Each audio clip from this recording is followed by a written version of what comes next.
Hola familia, bendiciones, bendiciones para todos en esta mañana. Hola hermanos, sean todos bienvenidos a la Iglesia de Cristo. Estamos en nuestra congregación de North County Church of Christ, aquí en la ciudad de Escondido, California, emocionados porque hoy vamos a empezar nuestro servicio de adoración y estamos preparados en espíritu y en el corazón para alabar al Señor. Vamos a alabar a nuestro Señor Jesucristo. Acompáñanos. Por cierto, hoy tenemos un invitado especial. Quédate con nosotros en el servicio porque nuestro hermano Isaac Hunda desde Venezuela estará impartiéndonos la palabra en esta mañana. Así que disfruta de la palabra del Señor y compártela con todos tus amigos y con todas las personas que tienes en contacto.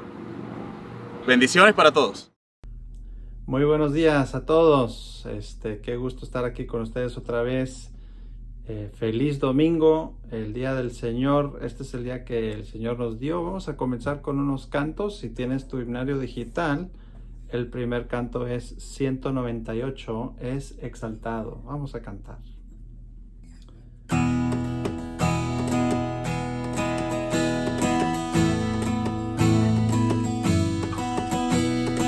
Es exaltado en lo alto, exaltado es el Rey. Le alabaré, es exaltado, por siempre exaltado, y yo le alabaré.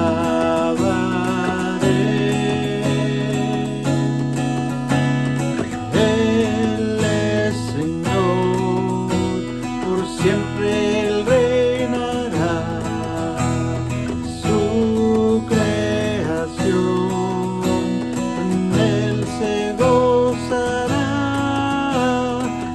Exaltado en lo alto, exaltado es el Rey. Es exaltado en lo alto, exaltado es el Rey. Es exaltado en lo alto, exaltado es el Rey. Le alabaré, es exaltado, por siempre exaltado, y yo le alabaré.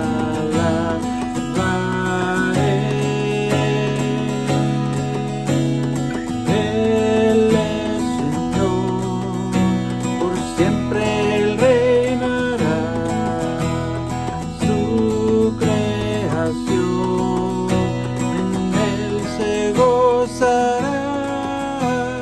Es exaltado en lo alto, exaltado es el Rey. Es exaltado en lo alto, exaltado es el Rey. Es exaltado en lo alto, exaltado es el Rey.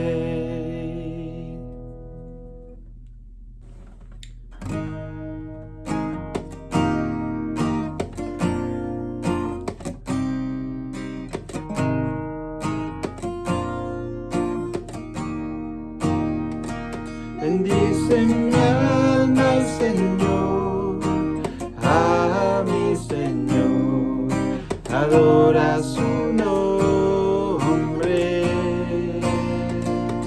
Canta mi alma al Señor, mi Señor, adoro tu nombre. Sale el sol,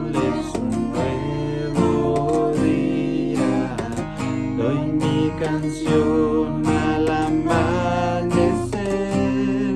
no importa lo que pase o lo que venga, yo iré cantando hasta el anochecer.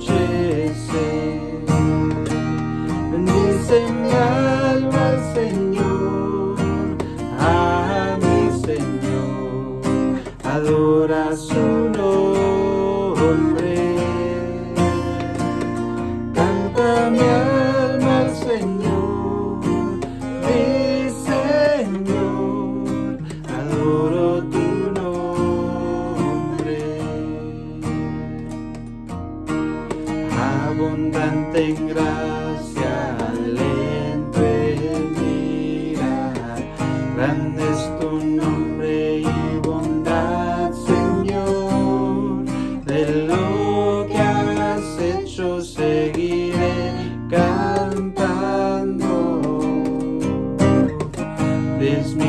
razones para adorar.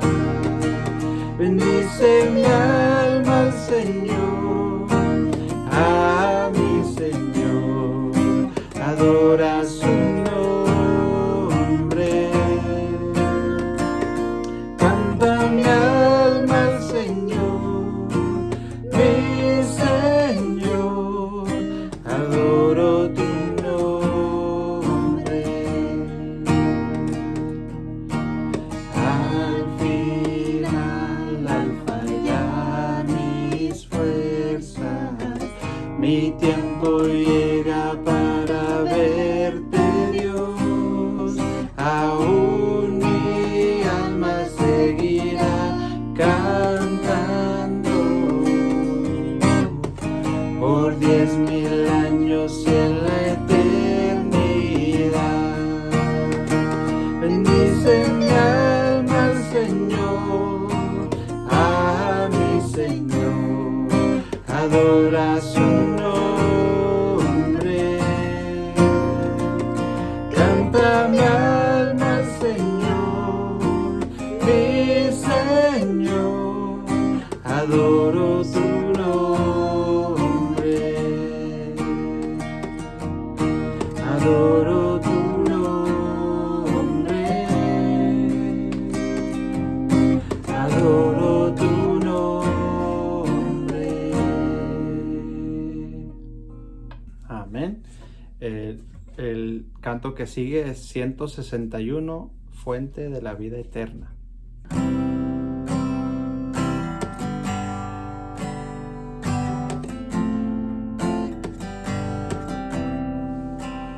Fuente de la vida eterna y de toda bendición, ensalzar tu gracia tierna debe cada corazón.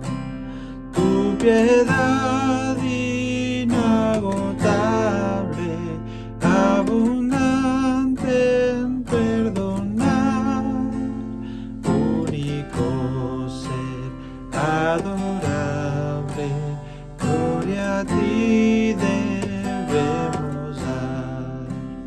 De los cánticos celestes te quisiéramos cantar, entonados por las huestes que lograste rescatar. Almas que a buscar viniste, porque les tuviste amor, de ellos te compadeciste con tiernísimo favor. Toma nuestros corazones, danos de tu verdad, de tu espíritu los dones y de toda santidad. Guíanos en obediencia a humildad, amor y fe. Nos ampare tu clemencia, Salvador propicio sé. Nos ampare tu clemencia, Salvador propicio sé. Amados hermanos, en esta mañana estamos alabando a nuestro Señor. Espero que haya disfrutado de las alabanzas allí impartidas por nuestro hermano Daniel Kramer.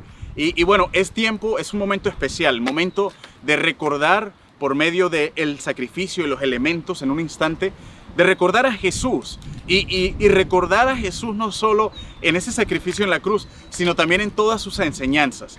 Y muchas de estas enseñanzas encontradas en los evangelios nos reflejan una enseñanza poderosa. El día de hoy estaremos estudiando acerca de la bondad. Y déjame decirte que el acto o el sacrificio de Cristo de entregar su vida, no solamente su cuerpo en la cruz, sino su vida misma por ti, por mí, por la obra del Señor. Mira, es el mayor acto de bondad que podemos ver, porque vas a ver que la bondad se refleja en acciones a favor de otras personas. La bondad no necesariamente está vinculada conmigo mismo, sino que está reflejada y está enfocada en el beneficio de otros. Y en la palabra de Dios podemos ver que Jesús se entregó a sí mismo por cada uno de nosotros. En esta mañana, por medio del pan, por medio del jugo de uvas, nosotros venimos a recordar esa vida de Jesús, esa bondad que emana de su corazón, la bondad que viene de dentro de su alma. Y ahora, como un fruto del Espíritu, podemos nosotros tener acceso a esa bondad. Por eso yo te pido que en esta mañana, cuando pienses en el sacrificio de Jesús, piensa precisamente en su bondad para contigo. Pero ahora también te desafío y te animo a ver de qué manera tú vas a aplicar la bondad de Cristo en la vida de otros. Por eso en esta mañana, familia, quiero que recordemos, toma el pan, toma el jugo de uvas y en familia recuerda a Jesús como el ser de bondad. Para que tú también, amado hermano, impartas, lleves y compartas la bondad de Cristo a todos aquellos que lo necesitan. Así que en este momento permítame orar por la cena del Señor y en ese instante vamos a participar juntos en familia como hermandad de Cristo Jesús. Vamos a orar. Padre amado, por medio de estos elementos te doy la gloria y la honra porque recordamos, Señor, a Cristo Jesús, el autor de la bondad, aquel que nos enseña el camino a la conexión de unos con otros, al beneficio de la hermandad, Señor. Por eso recordamos que en este momento a Jesús, sabiendo que tú, Padre, enviaste a tu Hijo unigénito a morir por nosotros y a vivir por nosotros, Padre amado. Gracias por tan grande acto de bondad. Te amamos y por medio de esta copa y este pan, recordamos el sacrificio de Jesús y recordamos, Padre, el amor que nos tienes a nosotros. En el nombre de Jesús oramos. Amén y amén. Dios te bendiga, hermano. Familia, es un tiempo especial también en el que venimos como parte de la oración al Señor. Venimos también a ofrecerle todo de nuestro ser. Esto, familia amada, también incluye esas bendiciones que han venido del Señor. Y quiero leer un texto que para mí tiene un valor muy especial. El texto se encuentra en Mateo capítulo 6, en el versículo 19. Y dice así la palabra del Señor. Dice: no acumulen para sí tesoros en la tierra, donde la polilla y el óxido destruyen y donde los ladrones se meten a robar. Más bien, acumulen para sí tesoros en el cielo, donde ni la polilla ni el óxido carcomen, ni los ladrones se meten a robar. Porque donde está tu tesoro, allí estará también tu corazón. Miren, hermanos, ¿saben? Me sorprende que Jesús nos está haciendo una invitación. Y déjame decirte, estas son palabras de Jesús, quien dice, y es más, insta, ni siquiera nos da opción, no es una posibilidad, es un mandato de Cristo, donde dice: no hagan para sí tesoros en la tierra. ¿Por qué? Porque están expuestos a corrupción. Más bien, inviertan en el reino de los cielos, inviertan y hagan tesoros en el cielo. Porque me llama la atención que al final el texto dice: porque donde está tu tesoro, allí está tu corazón. No es al revés, no es donde está tu corazón, allí está tu tesoro. Quiere decir que para el Señor el corazón es el más grande tesoro. Es el más grande tesoro que puede haber. Y si tú pones tu tesoro alrededor y no pones allí la confianza en que Dios va a producir, va a multiplicar la bendición para beneficio del reino, de la iglesia, de todos aquellos que se encuentran a tu alrededor, familia, tu corazón no va a estar conectado. ¿Qué quiere decir? Vamos a conectar nuestro corazón a donde pasamos más tiempo, donde pasamos más energía, en lo que invertimos más. Y yo te invito en esta mañana a que entiendas que la iglesia es parte del tesoro del Señor. La iglesia es parte de ese reino de los cielos, en el que tú y yo hemos sido llamados a invertir. Así que vamos a orar en esta mañana por la ofrenda del Señor. Es momento de invertir en el Señor, porque este beneficio el Señor lo va a invertir en su reino, lo va a llevar para salvar almas, para conectar, para avanzar en su reino, para todas las necesidades que podemos tener. Y Él va a usar este dinero, va a usar esta bendición con todo su corazón. Así que, familia, Es tiempo de ofrendar. Vamos a orar. Recuerda, tenemos diferentes medios para hacerlo. Tenemos la aplicación, tenemos nuestra página web. Puedes hacerlo a través de cualquiera de estos medios, o inclusive los que se encuentran en el área pueden pasar a la oficina y dejar allí su aporte. Así que Dios los bendiga. Vamos a hacer una oración.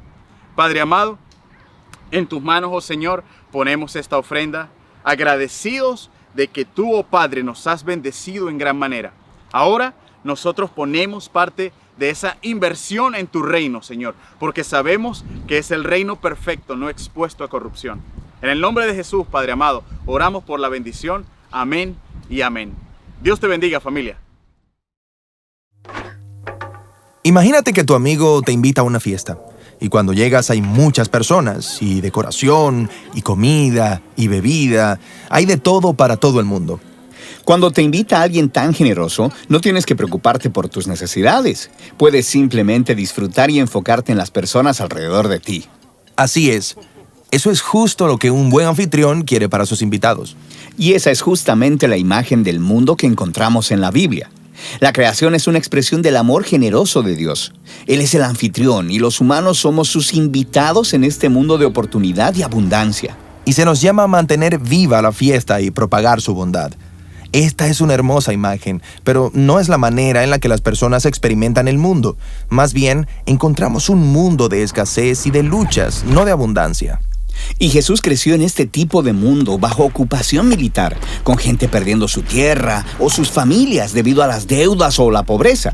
Y sin embargo, Él decía cosas como: miren las aves, no almacenan comida, pero tienen suficiente. O miren las flores silvestres, son hermosas y abundantes y no están preocupadas por su existencia. Ustedes también deberían vivir así. Pero Jesús de seguro sabía que las cosas no siempre resultan bien al final. O sea, a veces simplemente no hay suficiente. Y Jesús experimentó la pobreza de primera mano, pero Él vio el mundo a través de la narrativa de la Biblia hebrea, que enseñaba que nuestro problema de escasez no es por falta de recursos. Más bien, el problema es nuestra mentalidad de que no se puede confiar en Dios. Quizás Dios no me va a dar lo que necesito, quizás no va a haber suficiente y quizás debo tratar de resolverlo por mí mismo. Y una vez hemos sido engañados y entramos en esa mentalidad de escasez, podemos justificar ese impulso de cuidarnos a nosotros mismos por encima de los demás. Y eso lleva a la envidia, a la ira, a la violencia y a un mundo donde pareciera que no hay suficiente. Se terminó la fiesta. Ahora es un campo de batalla. Pero Dios quiere que los humanos experimenten su generosidad y por eso Él eligió un pueblo, la familia de Abraham, y le promete que le dará la abundancia que Él quiere para todo el mundo. Dios va a proveer lo que ellos necesitan, solo tienen que confiar en su generosidad. Y a través de ellos, todo el mundo verá cuán generoso es este anfitrión. Pero eso no es lo que pasa. Los descendientes de Abraham, los israelitas, entran a la tierra de abundancia y rápidamente se olvidan del anfitrión que se las dio. Ellos actúan como si todo fuera de ellos y como si no hubiera suficiente, lo que lleva a la guerra y a la autodestrucción de Israel. Si yo fuera el anfitrión de esta fiesta, creo que me rendiría. Pero Dios no se rinde. Lo que Él hace es muy sorprendente. Él les da otro regalo. ¡Otro regalo! Sí, pero este regalo es diferente. Dios se da a sí mismo. Muy bien. Y Jesús, el anfitrión, se une a la fiesta de despojos. Y nota que Jesús vive con la convicción de que hay suficiente y de que podemos confiar en nuestro anfitrión generoso. Su mentalidad de abundancia le ha permitido vivir sacrificialmente y generosamente, aún frente a sus enemigos. Y Jesús llamó a sus seguidores a confiar como Él en la abundancia de Dios. Por eso, Él dijo cosas como: vendan sus posesiones y denle a los pobres, o no se preocupen por su vida. Él nos está invitando a vivir una narrativa diferente, una edificada en la confianza, en la bondad y en el amor de Dios. Pero vivir generosamente no significa que todo saldrá bien en la vida. Solo hay que ver a Jesús. Él fue traicionado por sus amigos y sufrió. Y no fue una sorpresa para Él. Jesús sabía que las personas se aprovecharían de su generosidad. De hecho, ese era parte de su plan. ¿En serio? Sí, piénsalo. Jesús sabía que todos hemos sido engañados por esta mentira de que no hay suficiente. Sí, es necesario vencer esa mentira. Y eso es lo que Jesús estaba haciendo. Cuando Él nos dio el regalo de su vida, la muerte de Jesús fue la expresión máxima del amor generoso de Dios. Sí, el amor de Dios puede transformar la muerte en vida y la escasez en abundancia. O como el apóstol Pablo lo dijo, conocemos el regalo de nuestro Señor Jesús, el Mesías, que aunque era rico, por nosotros se hizo pobre para que a través de su pobreza nosotros fuéramos enriquecidos. Y Jesús llamó a sus seguidores a vivir como si la fiesta real ya empezó. Sí, Él lo llamó el reino de Dios, y nuestra invitación a esta fiesta es otro regalo. La presencia personal del Espíritu de Dios nos puede enseñar cómo confiar en la generosidad del anfitrión tal como Jesús lo hizo. Y justo cuando piensas que ya has dado suficiente, empiezas a ver en todo lugar oportunidades de generosidad con nuestro tiempo, con nuestro dinero y con nuestra atención. Sí, una de las formas más importantes de experimentar la abundancia de la nueva creación de Dios es compartir con otros, debido a nuestra confianza en que Dios es un anfitrión generoso.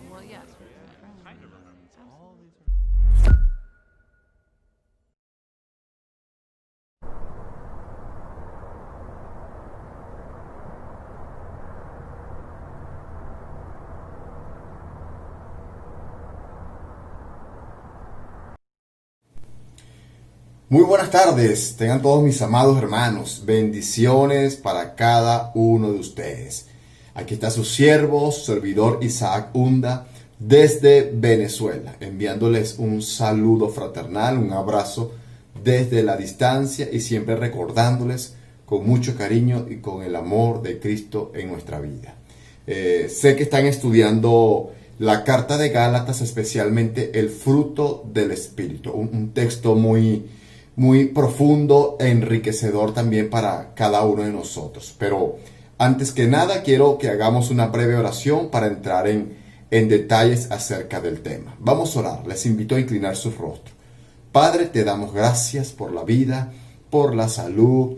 Te pido por la iglesia allá en Escondido, la iglesia del Señor, tu iglesia, Padre, para que tú bendigas a la iglesia, a cada miembro, Señor, con vida y con salud en abundancia. Bendice esta palabra que traemos en esta tarde y gracias por la oportunidad. En el glorioso nombre de Cristo Jesús te damos gracias. Amén, amén y amén. Como les dije, sé que están estudiando la carta de Gálatas, especialmente el fruto del Espíritu. Un texto muy bueno, muy conocido por cada creyente. Pero como siempre, a mí personalmente me gusta dar un poco de contexto para que podamos ver en perspectiva lo que en este caso el apóstol Pablo quiere transmitirle a la iglesia de Galacia. Antes de entrar en detalles y tomar el texto en su contexto, siempre quiero hablar de un poco del contexto circundante para que veamos el texto que vamos a estudiar o analizar en perspectiva. Esto nos va a dar una mejor o máxima claridad de lo que Dios y el apóstol Pablo querían transmitirle a la audiencia original. Como saben, podemos ver el contraste entre el título del estudio anterior. ¿Cuál es el título del estudio anterior o los textos anteriores? Pablo viene hablando de las obras de la carne y va a contrarrestar las obras de la carne versus el fruto del Espíritu. Entonces ese es el capítulo. El primero nos remite a la carne, como les dije. ¿Cómo se ve la vida cristiana bajo la tiranía del pecado? Una de las preguntas que implícitamente el apóstol está formulando a su audiencia original. Los resultados de nuestros esfuerzos, hermanos, nunca podrán agradar a Dios. Ese es el punto de Pablo. Ese es el énfasis de Pablo. ¿Saben qué? Les tengo una mala noticia. La carne produce carne. Ese es el punto. Pablo dice, ¿quieren confiar en la carne? Pues miren, la carne produce carne. El resultado de nuestros esfuerzos humanos nunca podrá o podremos agradar a Dios. Hermanos, cuando vivimos sin la ayuda divina, sin la ayuda del Espíritu Santo, nuestra naturaleza humana solo produce su fruto natural. ¿Cuál es el fruto natural? El apóstol describe esta realidad de una forma negativa o en una forma negativa, señalando incluso la clase de fruto que produce la carne. Los resultados son feos, abominables, llegan a tal extremo que practicarlos continuamente, dice Pablo, nos impide la entrada al reino de Dios. Estoy hablándole de un poco de contexto del texto que vamos a estudiar. En conclusión, nuestros mejores esfuerzos producen el fruto de la naturaleza humana. Jesús lo dijo. Jesús dijo que la carne produce carne. Lo que es nacido de la carne, carne es. Y lo que es nacido del espíritu, espíritu es. Estas fueron las palabras de Jesús a aquel fariseo llamado Nicodemo. Y el segundo nos habla del poder del espíritu, que es el texto que estamos estudiando o vamos a estudiar en el día de hoy. Una pregunta que Pablo hace implícitamente es: ¿cómo se ve la vida cristiana bajo el control del Espíritu Santo? Ya les formuló la pregunta de cómo se ve la vida del creyente controlada por la carne. Ahora es una pregunta similar, pero ahora es controlada o controlado el creyente por el poder del Espíritu Santo. Los resultados de nuestros esfuerzos jamás, recuerden, nunca podrán agradar a Dios cuando vivimos sin la ayuda de nuestro gran y poderoso Dios. Entonces, quiero que tengan eso claro en cada uno de ustedes. Un poco de trasfondo de la carta, seguimos. ¿Cómo se ve la vida cristiana bajo el control del Espíritu Santo? Esa es una pregunta que hice, ¿verdad? En el estudio previo pudimos ver las obras de la carne con toda su fealdad, con toda su triste y humillante cuadro. ¡Wow! Qué terrible este cuadro que Pablo presenta como las obras de la carne. Manifiestas son las obras de la carne, que son adulterio, fornicación, envidia, hechicería, malicia. ¡Wow! Qué terribles son las obras de la carne. Como dije anteriormente, Jesús ya lo había dicho: lo que es de la carne, carne es, o lo que nace de la carne, carne es. Estas fueron las palabras de Jesús a Nicodemo. Entonces, este punto que traigo a continuación es el fruto del Espíritu Santo en su plenitud, porque ahora Pablo va a hacer mucho énfasis en el fruto del Espíritu Santo, en la vida del creyente, en la vida de la comunidad de la iglesia de Cristo allá en Galacia. La primera cosa que nos llama la atención en el texto es la calidad del fruto, en comparación con las obras de la carne. En lugar de ser obras malas, como son las de la carne, como lo vimos, el fruto resulta de una vida cristocéntrica. Me encanta esa palabra. Cristocéntrica, en abundancia. Las obras de la carne hablan, hermanos, de la fuerza humana, el producto del ser humano. El fruto del Espíritu, en cambio, resulta en la dinámica divina, interior, que manifiesta la imagen de Cristo. Ese es el punto. Pablo quiere mostrarle a la iglesia, a su audiencia original, a sus lectores originales, que el fruto del Espíritu es algo dinámico en la vida del creyente. Las diferencias son tan grandes como el contraste entre las tinieblas y la luz. Las obras requieren el esfuerzo humano, las obras de la carne. En cambio, el fruto fluye de una vital conexión con el Espíritu Santo. Ese es el paralelismo que Pablo está haciendo en todo el capítulo o en el contexto que estamos estudiando. Las obras de la carne versus el fruto del Espíritu. Para entender el fruto del Espíritu, no podemos dejar de ver el contexto, las obras de la carne. Es increíble lo que Pablo está haciendo con la iglesia. El fruto del Espíritu que nos toca hoy es el fruto de la bondad. El fruto del Espíritu, la bondad.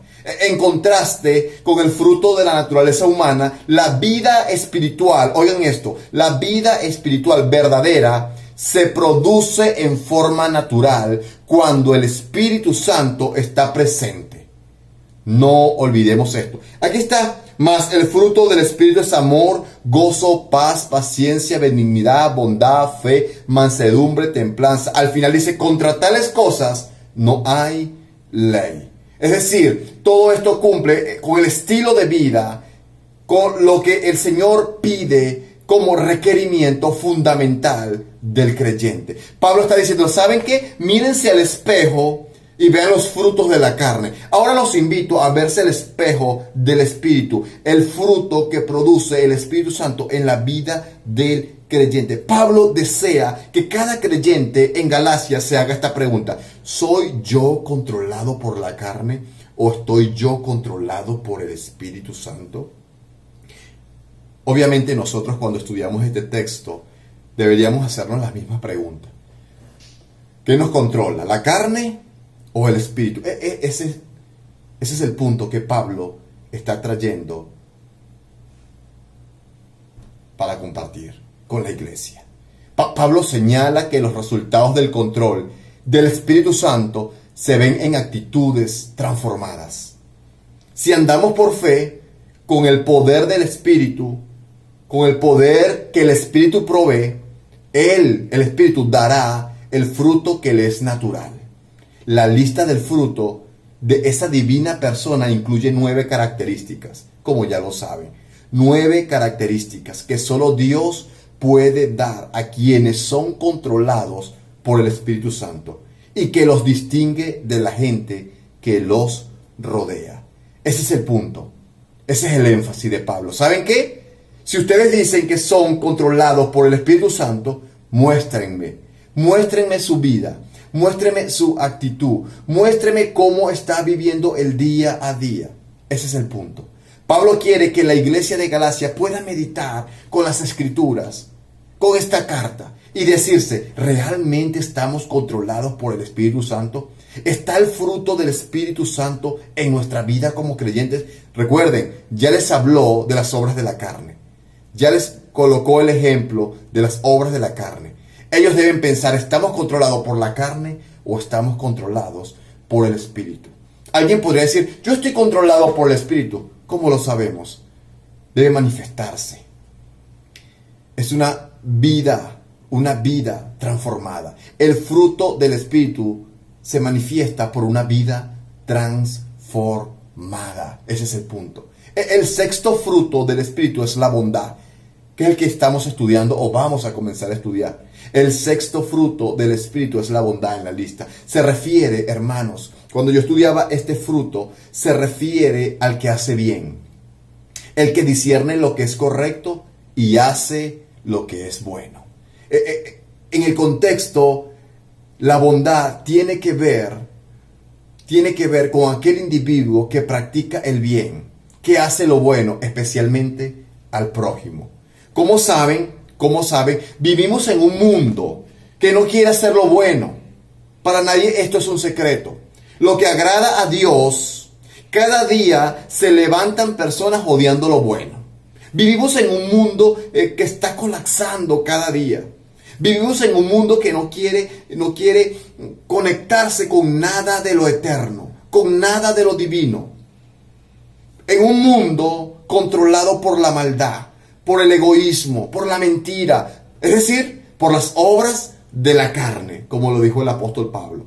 Pablo quiere que los creyentes sean controlados por el fruto del Espíritu Santo. Y ese fruto debe manifestarse en una vida transformada. Cada día, como decía, se levantan personas odiando lo bueno y nos mueven la línea divisora entre el bien y el mal. Llamando a lo malo bueno. Lo amargo lo quieren llamar dulce. Y hacen de las tinieblas luz. Esto es un texto que estoy recordando o parafraseando que está en el libro de Isaías capítulo 5 verso 20. Vivimos en una sociedad, mis amados hermanos, que está llamando a lo malo bueno. Está llamando a las tinieblas luz y lo dulce por amargo. Aunque tú y yo somos parte de esta sociedad, no podemos vivir controlados por la enseñanza de la sociedad. El punto de Pablo es que cada creyente viva controlado por el Espíritu Santo y esto se va a manifestar en una vida transformada. ¿Estamos tú y yo siendo controlados por el Espíritu Santo? ¿Podemos mostrar en nuestra vida, por la obra regeneradora del Espíritu Santo, una vida transformada? ¿Pueden ver mis vecinos una vida transformada? ¿Pueden ver mi cónyuge, mis hijos, mi vecino, en el lugar donde Dios me tiene trabajando, donde Dios me ha colocado? ¿Pueden ver ellos una vida transformada en cada uno de nosotros? ¿Pueden ver ellos que estamos controlados realmente por el Espíritu Santo y que estamos manifestando el fruto del Espíritu Santo, como lo menciona Pablo en Gálatas capítulo 5? O volvemos a hacer una pregunta, ¿estamos siendo controlados por las obras de la carne? Esta palabra bondad, que es lo que estamos estudiando, bondad, tiene dos significados. Uno es ser justo en alma. Y segundo, una acción que impulsa a hacer el bien a otros sin que estas personas lo merezcan. Es mejor traducir esta palabra bondad en el contexto como hacer el bien. Es decir, el fruto del Espíritu es que tú y yo como creyentes estemos siempre dispuestos a hacer el bien. El fruto del Espíritu es que tú y yo estemos dispuestos siempre a hacer el bien. Pablo, mis amados hermanos, les exhorta más adelante en la carta a ser bondadosos, a hacer el bien, a practicar el bien. Eso lo puedo recordar del capítulo 6, verso 10. Mientras tengamos oportunidad, hagamos el bien a todos, dice Pablo, y en especial a los de la familia de la fe. Esa palabra, hagamos el bien a todos, podríamos traducirla en el original como sean bondadosos. Es el contexto de la carta. Es el contexto circundante teológico del sermón. Por eso Pablo vuelve a insertarlo en el capítulo 6. Quiero mostrarles algunos ejemplos de bondad. Por ejemplo, José fue un hombre que además de ser recto, José, el papá de Jesús, el padre de Jesús, fue un hombre que a pesar de ser recto, de ser recto, también fue bueno, es decir, bondadoso. José al enterarse de que María estaba embarazada, sin saber todavía que era por el Espíritu Santo, ¿recuerda lo que hizo? Quiso dejarla secretamente. No la dañaría. José no quiere dañar a María. No quiere levantar un rumor donde ella sea afectada, incluso apedreada.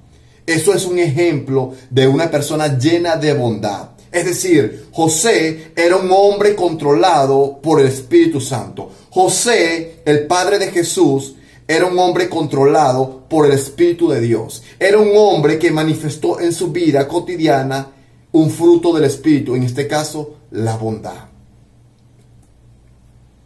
David, por ejemplo, el rey David, el salmista, tenía un entendimiento profundo de la bondad de Dios, como nos lo revela de forma reiterada en cada uno de sus salmos. Por ejemplo, Salmo 23:6. Él confesó allí diciendo que él es testigo de la bondad de Dios. Y en el Salmo 27 dice textualmente, hubiera yo desmayado, dice David, si no creyese que veré la bondad de Jehová en la tierra de los vivientes. David está claro de que Dios es un Dios bondadoso. Es decir, un Dios que hace bien a los demás, sin que ellos lo merezcan. Ese es el punto de la bondad. Esa es la definición de la bondad. De ese fruto que Pablo está haciendo énfasis en el capítulo 5 de la carta de Gálatas. Pablo quiere que los creyentes de Galacia sean bondadosos, que sean controlados por el Espíritu Santo y que se pueda manifestar en sus vidas una vida llena de bondad. Que sean hombres y mujeres que le hagan el bien a los demás sin esperar nada a cambio o aun cuando estos no lo merezcan. Pablo le dirá un poco más adelante a los de Galacia, como les dije, que hagan el bien a todos, en especial a los de la familia de la fe, es decir, a los creyentes. A los de Tesalónica, el apóstol Pablo, a la iglesia de Tesalónica les dice que nuestro Dios os tenga por dignos de su llamamiento y cumpla todo propósito de bondad y toda obra de fe con su poder. Otra vez la palabra bondad.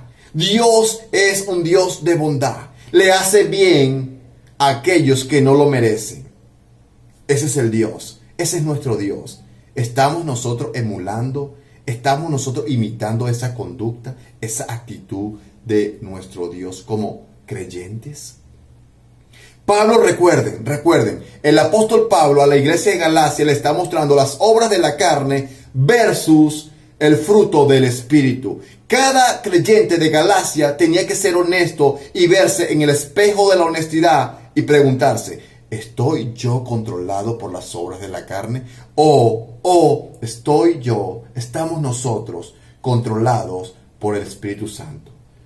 ¿Qué obras estamos manifestando en nuestra vida? ¿Las obras de la carne o estamos manifestando el fruto del Espíritu por medio de una vida transformada? ¡Wow! Ese es el punto. Esa es la teología de Pablo, que cada creyente pueda examinarse a la luz de esta carta y tomar las decisiones significativas, relevantes para el crecimiento y provecho de su fe. Pablo quiere que la iglesia tenga el fruto del Espíritu. Recuerden, el fruto del Espíritu es amor, ya lo estudiaron, gozo, paz, paciencia, benignidad, bondad, estamos estudiando hoy, fe, mansedumbre, templanza. Contra tales cosas no hay ley. ¡Wow!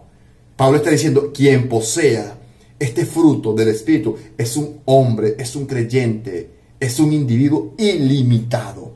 Va a ser usado poderosamente por Dios. ¿Estamos nosotros cosechando el fruto del Espíritu Santo en nuestra vida? Preguntas para meditar. Ya para ir cerrando, mis amados hermanos, quiero dejar algunas preguntas para pensar, para meditar, para reflexionar. Recuerden que el objetivo de estudiar las Escrituras no solo es tener un poco de conocimiento, no solo crecer cognitivamente. El objetivo también es aplicar la palabra de Dios a nuestra vida, lo que conocemos como hermenéutica, aplicar la palabra de Dios a nuestra vida. Pensar, meditar. Pablo le dice a Timoteo, considera lo que te digo y el Señor te dará entendimiento. Pablo le dice a su hijo Timoteo, ¿sabes qué, Timoteo? Lo que he escrito, lo que te he dicho, debes considerarlo, debes reflexionar y el Señor te dará entendimiento para aplicar la palabra de Dios a tu vida. Es decir, tenemos que meditar lo que estudiamos. Hay que meditar en el fruto del Espíritu, pero también hay que meditar en las obras de la carne. ¿En qué sentido? Para eliminarlas de nuestra vida. Tenemos tú y yo que ser hombres y mujeres controlados por el Espíritu Santo y manifestar en nuestra vida cotidiana, en nuestras acciones, el fruto del Espíritu Santo. Ahora, la bondad. Para meditar y pensar, ¿estamos viviendo controlados por el Espíritu o controlados por la carne? Recuerden que ese es el contexto de nuestro sermón y de nuestro párrafo que hemos estudiado en la tarde de hoy o en el día de hoy. De la escala del 1 al 10, ¿qué tan amables somos? ¿Qué tan bondadosos somos con nuestro prójimo? Recuerden que esta palabra tiene el significado de hacerle bien a los demás. Gálatas 6:10 dentro del contexto circundante. Hagan bien a los demás, especialmente a los de la familia de la fe. Hacer bien a los demás en el contexto tiene que ver con ser bondadosos. ¿Estamos cosechando esta clase de vida en cada uno de nosotros? ¿Estamos cosechando esta clase de actitudes, de acciones en nuestra vida? ¿Qué impide? Otra pregunta, ¿qué impide que cosechemos esta clase de vida, esta clase de comportamiento? ¿Hay algo que te lo impide? ¿Hay algo que te impide que cosechemos, que nos impide que cosechemos esta actitud, esta cualidad, esta característica en nuestra vida como creyentes? Recuerden que esta palabra tiene la idea y el enfoque bíblico de ayudar a los demás. ¿Lo estamos haciendo? ¿Estamos tú y yo haciendo esto? ¿Estamos tú y yo siendo bondadosos en un mundo caído, en un mundo plagado de maldad y de mentira? Vivimos tiempos tan difíciles de pandemia, personas quedándose sin empleo. ¿Estamos tú y yo sembrando en el reino de Dios de una forma bondadosa como lo hizo el Señor? ¿Estamos nosotros imitando, emulando este tipo de comportamiento que tuvo y aplicó y vivió nuestro Señor y cada uno de sus apóstoles? Te dejo estas preguntas para meditar, para pensar y recuerden, el fruto del Espíritu es amor, gozo, paz, paciencia, benignidad. Hoy estudiamos bondad, fe, mansedumbre, templanza. Contra tales cosas no hay ley. ¿Qué dice Pablo? Cuando tú y yo practicamos, vivimos a la luz de este texto, ¿sabes qué? Nos convertimos en hombres y mujeres ilimitados. Te bendigo, sea Dios cuidándote. Gracias por la oportunidad. Te envío un abrazo. Quiero que juntos meditemos en el texto, meditemos en el devocional y que sea Dios llevando esta palabra a tu corazón para tu crecimiento personal, tu crecimiento espiritual y también tu crecimiento cognitivo. Sea Dios guardándote y bendiciéndote y proveyendo de todo lo que necesitas. Quien compartió este mensaje, tu hermano y amigo Isaac Hunda desde Venezuela. Te mando un abrazo desde la distancia. Bendiciones. Bueno, amados hermanos, espero que hayan disfrutado este servicio de adoración y que haya sido una bendición para tu vida este mensaje de la palabra. Gracias a mi cuñado, mi hermano en Cristo Isaac, por ese mensaje que nos trajo en esta mañana. Queremos agradecerles por estar aquí, ver el servicio de adoración y sobre todo abrir nuestros corazones para que el Señor entre en nuestras vidas. Dios les bendiga y nos vemos la próxima semana. Mantente conectado, Dios me los bendiga. Hasta luego.